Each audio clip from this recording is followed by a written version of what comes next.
Bonjour à tous et bienvenue pour cette vidéo consacrée à Godless, une série western sur Netflix.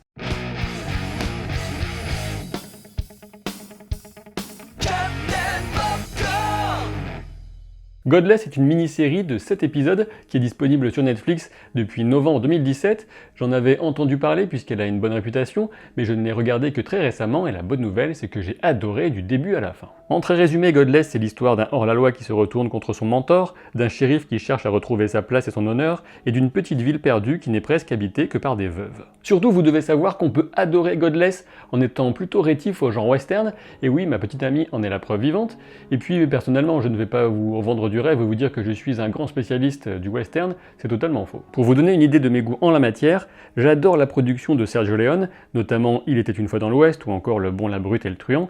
J'adore également deux films réalisés par Clint Eastwood, que sont Impitoyable et Josey Wales hors-la-loi, et je suis aussi très fan de Butch Cassidy and the Sundance Kid ou encore de Danse avec les loups. Le western est un genre classique qui a puisé dans les fondations du mythe américain tout en contribuant à en véhiculer certains thèmes. C'est aussi un genre riche qui a déjà connu diverses tentatives de subversion sous différents angles.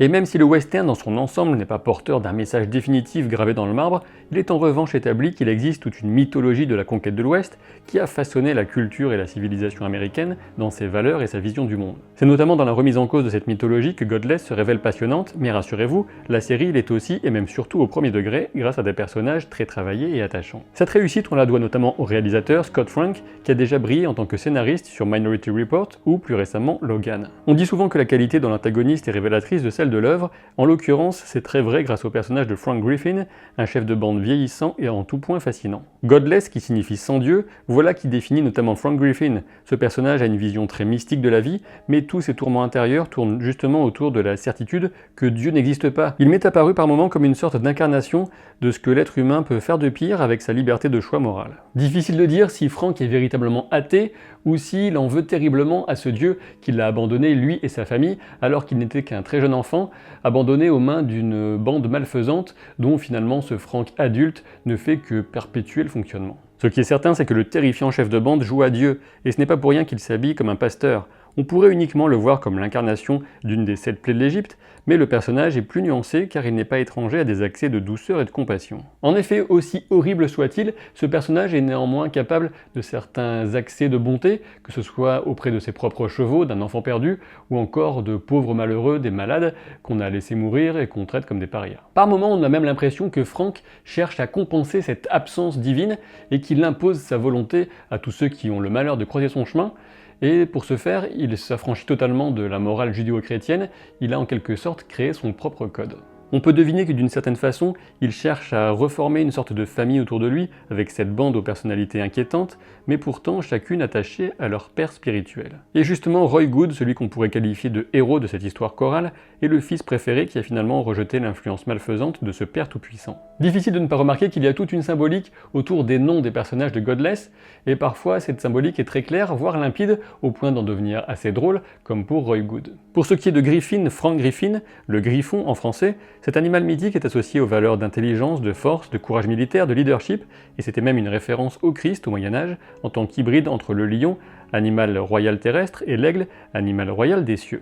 La symbolique est aussi évidemment présente dans les images de Godless, de très belles images d'ailleurs, et pour Frank, c'est surtout l'abeille qu'on ne verra que subrepticement à la fin. Car auparavant, on voit d'autres insectes, des guêpes notamment, qui se nourrissent d'une charogne bien particulière, puisqu'il s'agit du bras coupé de Frank. Mais au final, ce sera l'abeille porteuse de nombreux symboles positifs, aussi bien dans le monde gréco-romain que pour la chrétienté, et notamment associés à l'âme, à la parole divine, à l'église et à la vertu. Toutefois, Frank n'est pas le seul personnage sans Dieu, puisque dans la petite ville de Labelle, l'église est en cours de construction et le pasteur, annoncé, se fait cruellement attendre. Labelle est une ville qui s'est construite autour d'un gisement d'argent, mais un accident a emporté tous les hommes qui travaillaient à la mine, laissant leurs veuves, les enfants et quelques vieux hommes comme seuls rescapés.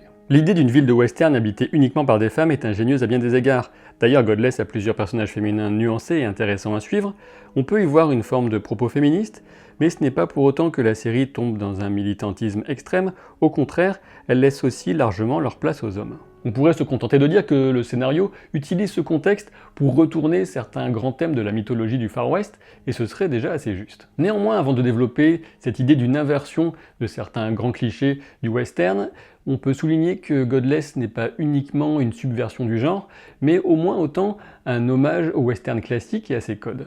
Là où on retrouve souvent l'exaltation de l'individualisme contre la collectivité, la toute-puissance des armes pour faire le bien, l'ambition de l'enrichissement personnel, la fragilité de la femme et la glorification de la domination, aussi bien sur les Indiens d'Amérique que sur une terre sauvage, Godless propose une histoire bien différente. Depuis que la mine d'argent a explosé, les femmes ont dû se serrer les coudes pour survivre. En tant que communauté, il y a forcément des tensions et l'envie de voir revenir des hommes, mais on remarque que l'absence de ces derniers a mené au remplacement du bordel par une école. Dans le prolongement de cette remarque, il faut souligner que dans Godless, la liberté n'est pas offerte par les armes, mais par l'instruction. Roy Good est certes une fine gâchette, mais il ne voue aucun culte à son revolver, bien au contraire, il enseigne à Trucky, le fils de celle qu'il a recueilli dans son ranch, que la meilleure façon de sortir d'un conflit est souvent de ne pas dégainer. C'est par la lecture qu'on accède à une ouverture sur le monde, et donc à celle de son esprit, et voilà qui offre bien plus que le Colt, la possibilité à l'individu de s'accomplir pleinement. Ceci étant dit, Godless nous rappelle aussi la beauté comme la rudesse d'un rapport simple et direct à la nature, à une époque où le mirage de sa domestication était bien loin pour ceux qui vivaient au beau milieu d'étendues sauvages. Et visuellement, Godless est juste magnifique.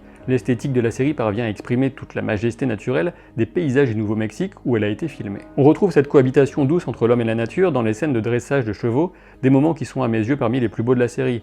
Et étonnamment, comme je le disais pour Frank Griffin, c'est là aussi qu'on retrouve une part de bienveillance, même chez un homme rongé par le mal. Et dans le prolongement de cette idée, la maltraitance qu'un homme peut infliger à sa propre monture est vraiment le signe qu'il y a quelque chose de pourri. Apprivoiser un cheval n'est pas chose facile, mais établir la confiance entre des humains blessés par la vie l'est encore davantage. Cela demande de la patience, de la douceur, des petits gestes. C'est aussi là toute la beauté de Godless qui sait prendre son temps pour qu'au final le spectateur soit autant investi dans les sentiments naissants des personnages les uns envers les autres, que dans l'inévitable dénouement sanglant dont l'ombre plane sur tous dès les premières images apocalyptiques de la série. Quant à l'argent, il retrouve sa juste place, ce n'est pas un but en soi, mais juste une contrainte ou un outil selon qu'on en manque ou qu'on en dispose. L'argent compte bien moins qu'une famille, ne serait-ce même que celle de substitution offerte par un modeste orphelinat. J'ai évoqué la douceur, mais attention toutefois, n'allez pas croire pour autant que Godless sombre dans la mièvrerie.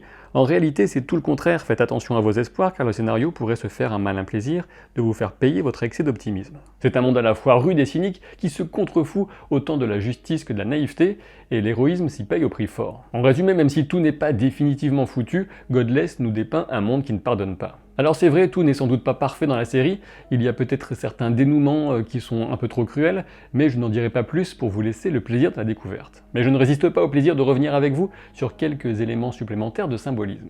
Autour des noms, encore une fois, avec Alice Fletcher, la propriétaire du ranch. Fletcher, en anglais, c'est la personne qui fabrique les flèches, un nom parfait pour la femme au fusil qui touche aussi les cœurs. On a aussi Whitey Wynn, l'adjoint au shérif qui a la gagne. Un mot enfin sur deux beaux personnages parmi tant d'autres, les frères et sœurs Bill et Marie-Agnès McNew. Bill est un homme qui a perdu sa femme dans une ville de femmes qui ont perdu leurs hommes. La quête de ce shérif semble l'emporter dans un voyage dont il ne peut revenir vivant. Les Amérindiens lui disent même qu'il a perdu son ombre, et pourtant, au moins pour un moment, il finira par la revoir cette ombre, et grâce au soleil, il ne verra pas que la sienne. Quant à Marie-Agnès ou Maggie, que certains reconnaîtront de The Walking Dead, malgré son mauvais caractère et ses fêlures, elle est le pilier central de la ville de La Belle. Une mention aussi pour la vieille amérindienne Paiute, Iovi, ou encore pour Kaylee Dune, la prostituée devenue institutrice. Faites-moi confiance, la série ne manque pas de personnages marquants. Un dernier mot sur le langage visuel de Godless, et particulièrement son utilisation des couleurs. Plusieurs des scènes les plus marquantes du passé des personnages sont présentées dans un presque noir et blanc.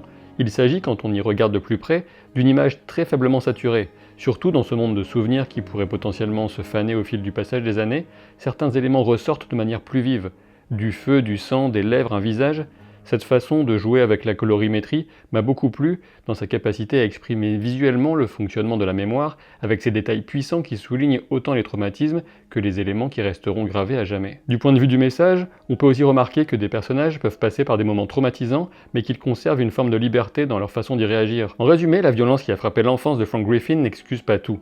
Elle est juste une explication, parmi d'autres, dans un parcours dont il reste le principal responsable. Un conseil, apprenez à avancer à son rythme, et cette série ne vous décevra pas, en tout cas je ne le pense pas, aussi bien arriver à destination qu'au fil de ce doux et cruel voyage. Si cette vidéo vous a plu, n'oubliez pas de vous abonner à la chaîne, de laisser un pouce en l'air, sinon je serai obligé de venir avec mes colts fumants pour récupérer vos lingots d'or, vos femmes, vos ranchs, vos titres de propriété, ce serait dommage. Et puis pour être très terre à terre pour tout ce qui est Tipeee ou encore t-shirt, vous trouverez des liens dans la description de la vidéo.